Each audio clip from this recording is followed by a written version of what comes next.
Okay guys, so today we're going to talk about dot products, what they mean, what does it mean when a dot product is zero, and what it means when vectors are orthogonal to each other. So first off, let's talk about when vectors are orthogonal to each other. The definition of orthogonality is that when two vectors are orthogonal to each other, they create a right angle, so they're perpendicular to each other basically. So if you have two vectors, and they come and cross each other, they'll make a right angle there. So these two vectors in this case are orthogonal. So how in an algebraic manner can we show that two vectors are orthogonal to each other? So let me create two vectors. Let's say we have v, and that's equal to 2i plus 3j. Okay? And now let's say we have a second vector, and this is equal to negative 3i plus 2j. Okay? So now let's graph these, right? Let's look how these look on a graph.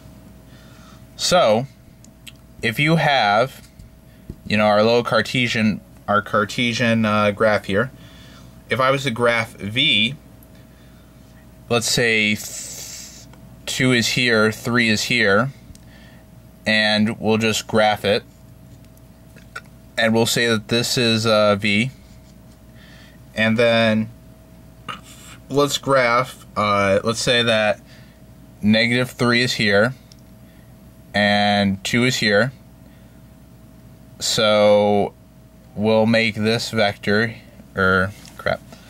we'll make this vector out here 2, and we'll say that this is w. So what do you notice about these things? Well, that this makes a right angle. So we know that these two vectors are orthogonal to each other. So algebraically, what should we see here if they're orthogonal? Well, if they're orthogonal, we should get a dot product of 0 when we dot these two vectors. Now, and this is where we'll get into symbolism, because, and this is why I denoted things earlier in like the algebraic series, and why symbols matter, because this is going to really matter a lot. This is how you denote the dot product between two vectors. Let's say you have two vectors. This is how you denote a dot product. Okay? And you see this multiply sign here. So if you were to write this, you would think this is the same thing, right? That they're being multiplied together. Well, no. This right here, this is a dot product. I mean, this is a cross product. So this is a different representation and operation for vectors. This is basically the real multiplication of vectors. This is not really the multiplication of vectors. This just determines if vectors are orthogonal to each other. So you do not want this bottom one. So right, what did we have? We had that from what we wrote down before. We had that v equaled 3i plus 2j, and that w, you gotta keep the symbols constant here so you know what you're talking about. And this was negative 2i plus 3j. So when we do the dot product, we look at the components when we do the dot product. So basically what you do is, let's say that let me actually, before I go there, we'll write the symbolic definition of the dot product. I think that will be a lot better for you to see. Okay, so let's say we have V, and this is equal to Vxi plus Vyj, and let's say we have a second vector, W, and that's equal to Wxi plus Wyj. So this would be the symbolism to write generic vectors. Now, if I was to write a dot product between these, the generic version of the dot product would be that V dot W equals V dot W equals Vx times Wx plus Vywy. Okay? So what do we see here? We see that the dot product between two vectors is equal to the multiplication of the x components of the two vectors plus the multiplication of the two y components. So if we bring this back to what we had before with our other thing, we showed on our graph that there was indeed a right angle created by them. So we knew they were orthogonal. They were orthogonal to each other. So we had 3 and -2, and the second one was 2 and 3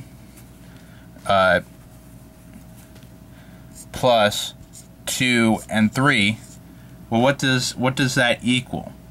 That equals 0. So what identity do we have here, and what does this tell us? This tells us when a dot product of two vectors is 0, that they're orthogonal to each other. Now, I'll write another definition to you of what's equivalent to the dot product. Now, this is derived from basically the law of cosines. I could show you the proof for this, but maybe that will be another video because the proof is actually kind of lengthy. There's a good manipulation of algebra, but basically from the law of cosines you get this identity, that the magnitude of W times the magnitude, the magnitude of V times the magnitude of W times cosine the angle between those vectors will be equal to the dot product of these. And what do we see here? That what will happen when there's a dot product of 0? Well, look at this guy right here, right? What did we determine if there's a right angle between two vectors? That means that the angle between them is 90 degrees, and we know that cosine of 90 is equal to 0. So as a result, the dot product of these, when they are orthogonal to each other, will have to be 0. So that's a very nice way of putting it all together, because let's say you knew you had a dot product. Let's say that you knew something like, and you can use this to solve other things. Let's say you knew that you had a dot product of, let's say, like 50, and you knew that one of the magnitudes of the vectors was, let's say that one of the magnitudes of vectors was 10 and 5 and cosine theta, and you wanted to know what the angle between these vectors has to be. So you would know that 1 equals cosine theta. So basically theta would have to be 0. So this means that the vectors would have to be basically parallel. They would have to be on each other. So yeah, you can use this law of cosines definition.